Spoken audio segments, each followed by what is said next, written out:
Bonjour, j'espère que vous allez bien. Aujourd'hui, on va aborder l'opération de seuillage d'une image. C'est une opération qui consiste de convertir une image au niveau degré en une image binaire. Par exemple, si on considère une image sur 8 bits, autrement dit 256 niveaux, des intensités qui varient entre le 0 et 255, on a une image binaire, autrement dit des valeurs qui varient entre le 0 et le 1. Ça permet de réduire la taille de l'image. Par exemple, si on a une image sur 8 bits, autrement dit, on va passer de 8 bits à 1 bit. Donc, on a une réduction d'un coefficient 8 de la taille de l'image. C'est beaucoup plus simple de faire des traitements sur une image binaire à la place d'une image au niveau degré. Du coup, dans cette vidéo, on va aborder 3 techniques qui vont vous permettre de binariser une image. Donc ici, on va faire la lecture d'une image. Ici, ça peut être une image au niveau degré ou bien une image couleur. Ensuite, on va faire l'ajustement du contraste de l'image. Je vous invite de consulter la vidéo précédente pour plus de détails. Concernant le seuillage, on va faire le seuillage pour chaque composante. Autrement dit, faire le seuillage pour la composante rouge, bleue et verte. Du coup, dans notre exemple, on va calculer le seuil. Le seuil, on va prendre la valeur moyenne de la composante R pour le premier seuil, le deuxième seuil, la valeur moyenne de la deuxième composante, troisième composante. Ensuite, on va utiliser une double boucle for.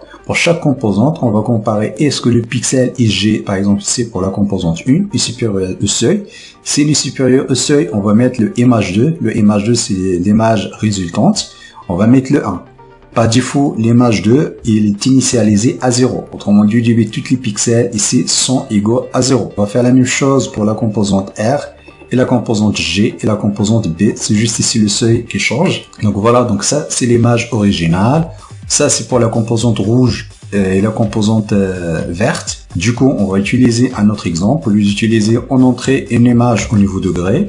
On peut utiliser une image couleur. Donc on va garder le même programme pour faire les traitements. Voilà, donc ça c'est l'image originale qui est une image couleur avec 3 composantes.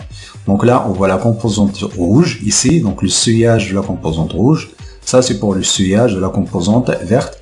Ensuite pour le seuillage global de l'image ici, donc la combinaison des 3 composantes. Chaque composante est codée sur 1 bit. Autrement dit on a 3 bits par pixel. Ici on a 8 x 3 bits par pixel. Donc voilà, on peut faire des tests avec d'autres images.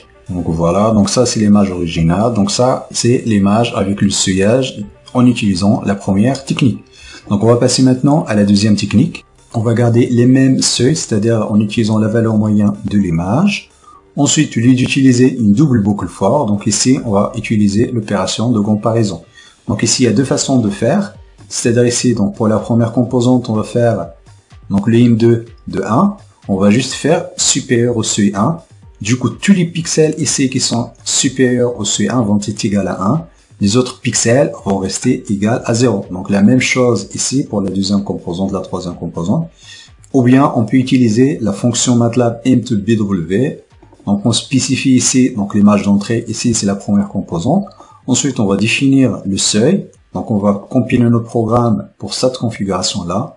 On va juste faire une comparaison ici. Donc voilà, donc ça en utilisant la deuxième technique, c'est juste un opérateur supérieur. Donc là c'est le résultat du seuillage. Donc on peut comparer avec la deuxième technique. Donc ça c'est le résultat.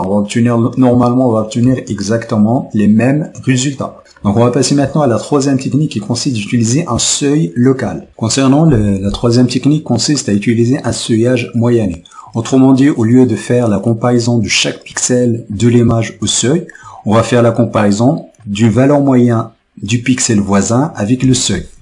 Ici, on va utiliser deux boucles for. Donc pour chaque indice IG, on va extraire l'image avec le I0.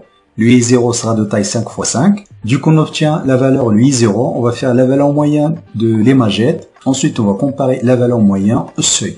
Lorsque la valeur moyenne du pixel voisin est supérieure au seuil, dans ce cas-là, on va positionner à 1 le pixel IG. Donc on va faire la même chose pour les 3 composantes. Donc voilà, donc ça c'est le résultat. Ce qu'on va faire, on va utiliser la première image. Voilà, pour voir la différence entre les différentes techniques. Maintenant, on va faire la comparaison entre la technique 2, ou bien la technique 1 et la technique 3. Donc ici, on va utiliser une autre image, on va l'appeler l'image 3. Donc l'image 3 sera le seuillage de l'image 1. Ensuite, on va utiliser l'image 2. Donc l'image 2 ici, donc c'est pour la troisième technique. On va afficher le résultat de la deuxième technique et la troisième technique ici. Voilà l'image 3 et l'image 2, pour voir la différence entre les deux techniques. Donc voilà, donc ça c'est l'image originale. Ça c'est pour la première technique qui est un seuil global qui est brut, c'est-à-dire on n'utilise pas la valeur moyenne. Celui-là en utilisant la valeur moyenne. On voit ici donc la qualité du seuil, donc ça c'est beaucoup plus intéressant. Donc ici il y a beaucoup moins de pixels indépendants. Par exemple ici, donc il y a des populations ici qui sont indépendantes. Donc là ça dégrade la qualité de notre filtre. Voilà. Donc là, ce qu'on peut faire, on peut encore un petit peu augmenter la taille du filtre. Ici, on a le 2. Par exemple, si on va utiliser le 3. Donc voilà ici, donc on voit ici, donc il n'y a plus de pixels individuels, isolés. Donc là, on a des objets qui sont fermés, donc ça c'est beaucoup plus simple. Ça facilite l'opération de détection. Donc en revanche ici, donc là, donc il faut encore faire des opérations pour avoir des objets qui sont uniques. Donc on peut utiliser une autre image pour voir la différence. Voilà, donc là on voit clairement la qualité de notre seuil.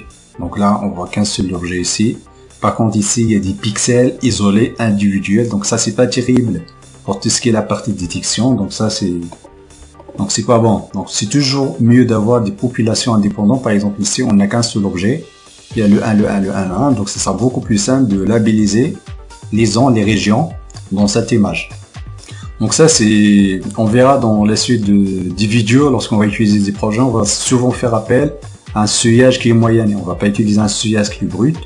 Donc si on utilise un seuillage brut, donc il faut faire des post-traitements, tout ce qui est la morphologie mathématique, pour faire disparaître des pixels isolés. Sinon on peut utiliser cette technique-là, donc on obtient de très bons résultats concernant le seuillage.